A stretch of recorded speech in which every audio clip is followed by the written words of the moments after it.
Today thought பார்க்கலாமா?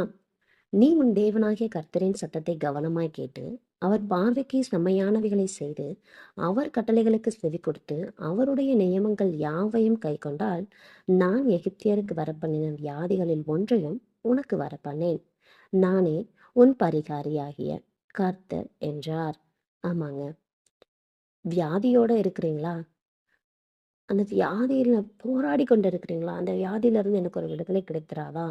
கர்த்தர் இந்த வியாதியில இருந்து எனக்கு ஒரு மாற்றத்தை கொடுத்து சமாதானத்தையும் சுகத்தையும் கட்டளையிட மாட்டாரான்னு நீங்க இருக்கிறீங்கன்னா உங்களுக்கு தான் இந்த வசனம். ஆமாங்க, அவருடைய சத்தத்தை கவனமா கேளுங்க.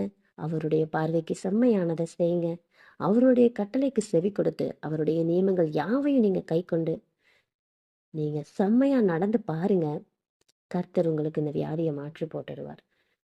எப்பவுமே வியாதியை குறித்து நீங்க கவலைப்படுறதை விட்டுட்டு கர்த்தரோட நெருங்கிறது எப்படின்னு கவலைப்பட ஆரம்பிங்க.